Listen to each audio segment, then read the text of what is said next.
day, my dear learners, and welcome to our virtual classroom. I am Teacher Che, and I am here to guide you as you virtually learn another lesson in Grade 6 Mathematics using your self-learning module.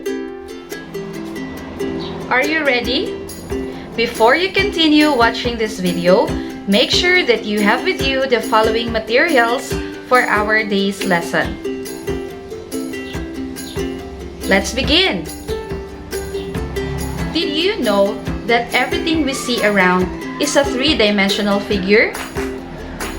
Wherever we look, everything around is a three-dimensional or 3D objects. Buildings, furniture, plants, animals, and even us people are 3D. Even our planet Earth is 3D. We see three dimensions: the length, the width, and the height. We call them solid figures, also known as spatial figures or space figures.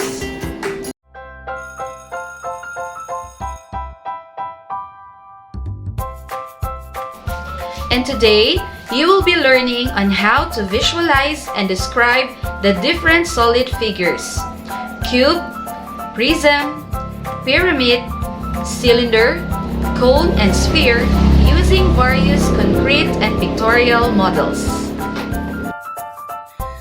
Now, open your SLM on page 1. Before we proceed to our lesson, let us try first a simple test to see how much you know about our topic to be discussed today.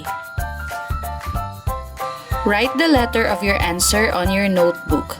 You will have 5 seconds to answer after I read the question. Number 1.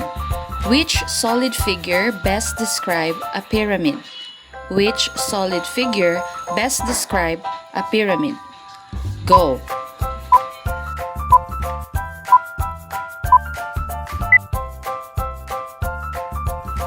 The correct answer is letter A. Number 2. Which of the following is associated with a cube? Go!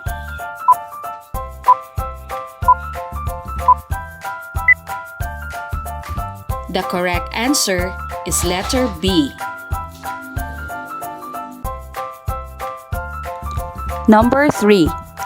Which of the following describe a cube? A. It has 6 faces. B. It forms a triangle. C. It has a circular base. D. It looks like a ball.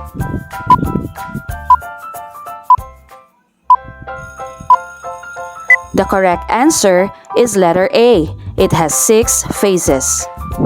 Number 4. Which solid figure is like a fluorescent lamp? A. Cube. B. Prism. C. Cylinder. D. Cone.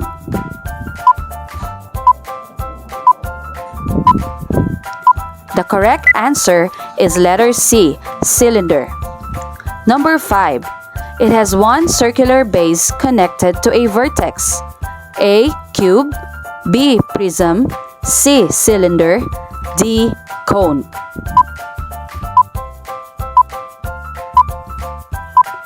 The correct answer is letter D. Cone. Congratulations to those who got the perfect score. To those who didn't, make sure to listen very well to the discussion. Let's continue. Objects in the real world are called three-dimensional or 3D objects if they have these 3 dimensions: length, width, and height. Come on, let's see the classification and some examples of the following 3-dimensional figures. Turn your module to page 2. Let us learn and engage. Right now, you are looking at the parts of the solid figures. There are 3 basic parts of a solid figure: the face, the edge, and the vertex. A face is the side of a solid figure represented by a shape. An example is a square, rectangle, triangle, and other shapes. The edge, it is the line which two faces meet. And the vertex is a point where two or three edges meet.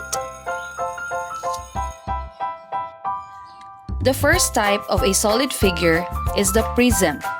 A prism is a polyhedron with exactly two faces that are congruent and parallel.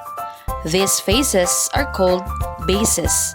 Other faces are called lateral faces. Examples of prisms are cube or square prism, cuboid or rectangular prism, triangular prism, pentagonal prism, hexagonal prism, and others. The name of the prism is according to its base. If the base is square, it is called a square prism. If it is a rectangle, it is called a rectangular prism. Let us examine closely the example of a prism. This illustration of a prism has 6 lateral faces. 1, 2, 3, 4, 5, 6. It has 2 bases, the top base and the bottom base. It has 2 lateral faces on the side and 2 lateral faces in front and back. Let us have some examples of prism. First is a cube or square prism. Examples of objects that represent a square prism are ice cubes, cardboard box, and Rubik's Cube.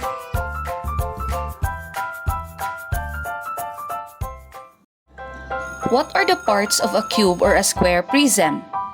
A cube or square prism has a vertex, edge, and a face. How many does each part have? A cube has 6 faces, 8 vertices, and 12 edges. The faces are 1, 2, 3, 4, 5, 6, and the vertices are 1, 2, 3, 4, 5, 6, 7, 8. The edges are 1, 2, 3, 4, 5, 6, 7, 8, 9, 10, 11, and 12. Another type of prism is the cuboid or rectangular prism. Examples of objects representing a rectangular prism are aquarium, books, and a cargo truck container. The parts of a rectangular prism are all the same with the parts of a square prism. It also has 6 faces, 8 vertices, and 12 edges.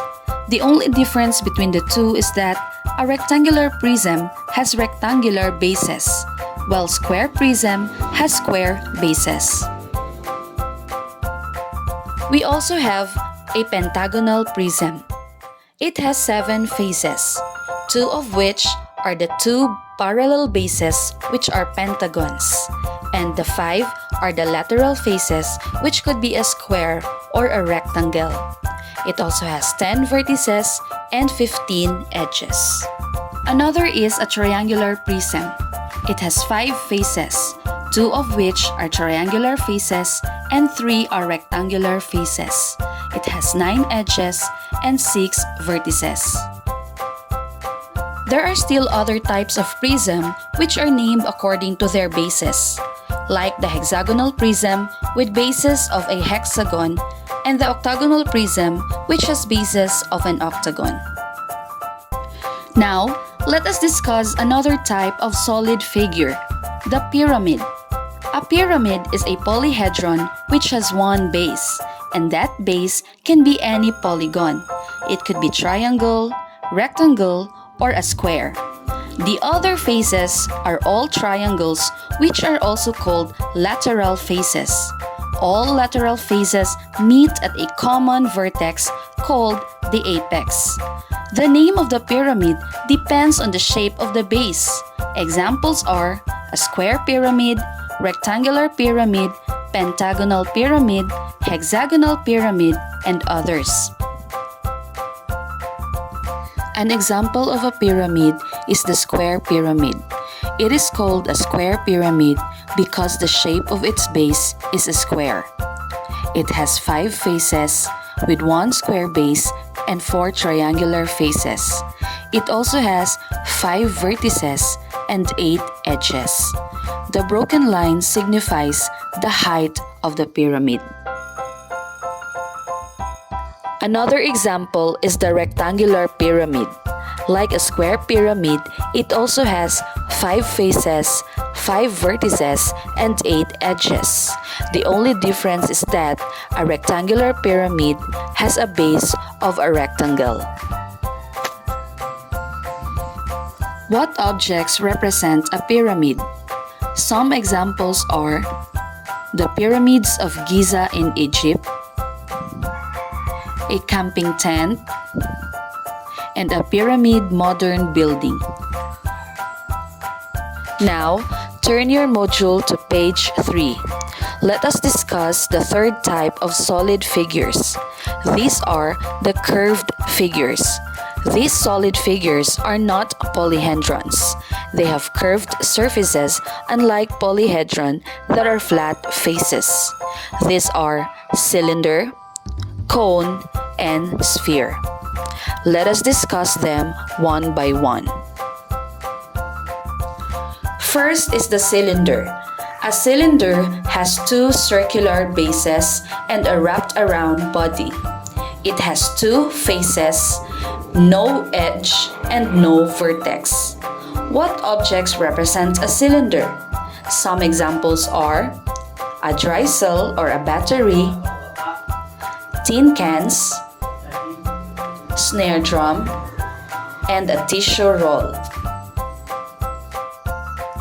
The next kind of a curved figure is the cone. A cone has 1 face, which is the circular base. It has a wrapped around body, so it has no edge, and it has 1 vertex, also called the apex, which is the point on the opposite side of the base. What objects represent a cone? Some examples are funnel, party hat, ice cream cone, and a traffic cone. The third kind of a curved figure is the sphere. A sphere has a curved surface. It has no face, no edge, and no vertex. What objects represent a sphere?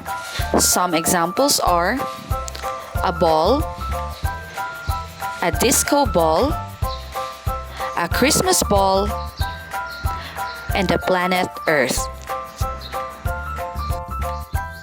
Those were the types of solid figures. Since solid figures have 3 dimensions, let us try to look at each figure with its dimensions. Let's start with a cube or square prism.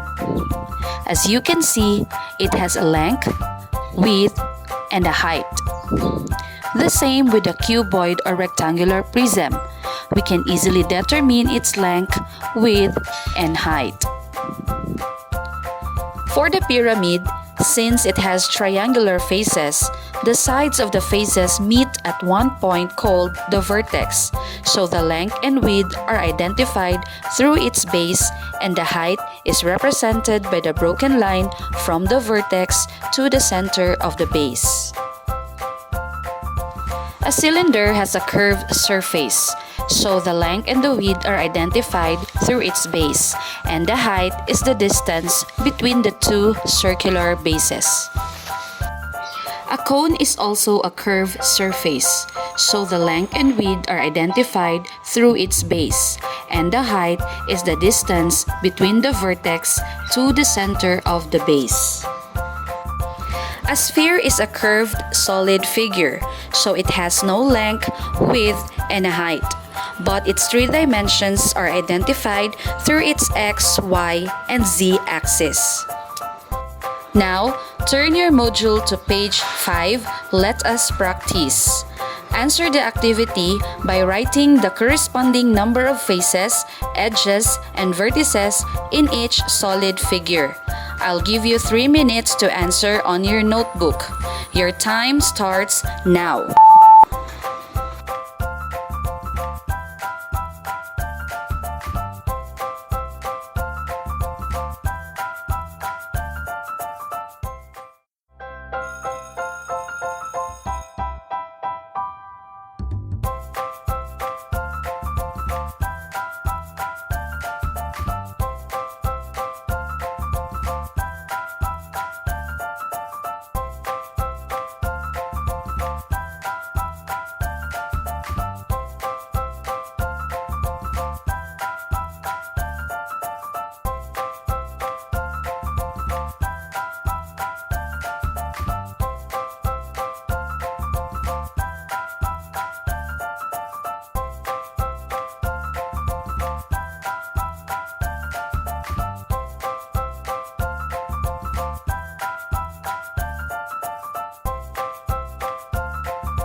Time is up.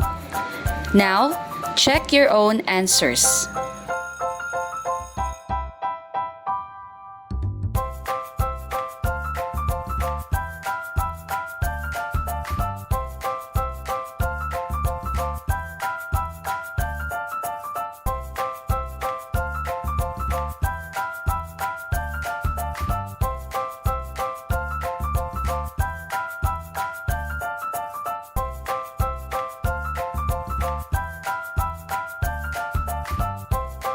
On the same page of your module, perform the activity "Let us practice more." Match column A with column B. Write the letter of your answer only. You have 1 minute to answer the activity, and your time starts now. T-minus 1 minute.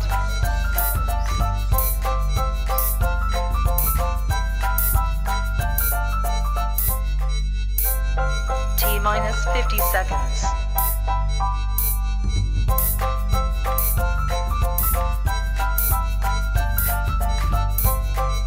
T-minus 40 seconds.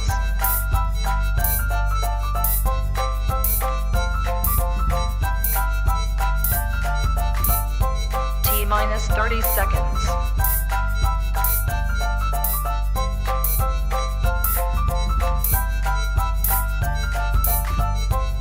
minus 20 seconds.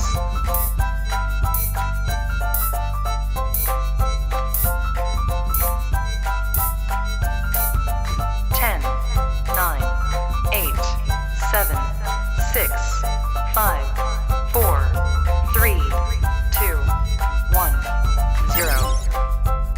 Now, check your own answers.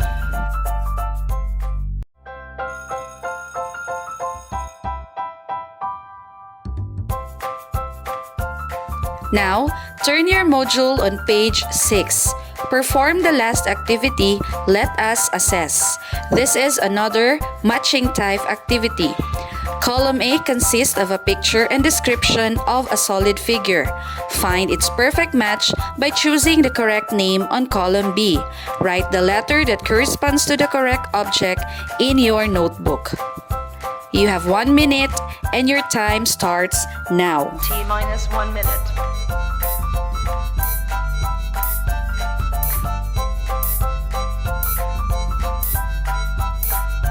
T minus 50 seconds.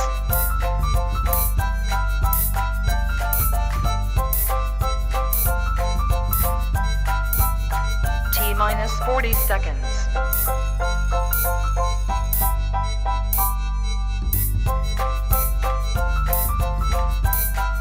T minus 30 seconds.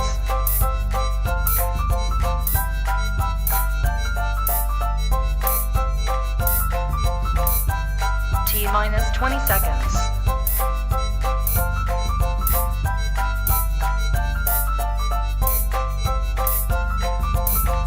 Ten, 9, 8, 7, 6, 5, 4, 3, 2, 1, 0. Now, check your own answers.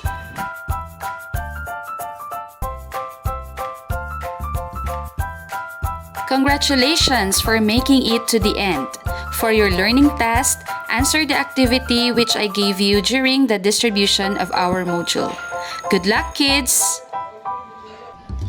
That's it for today. I hope you have enjoyed and learned something from today's lesson. I hope to see you on my next video. Stay safe and stay healthy, everyone. Bye!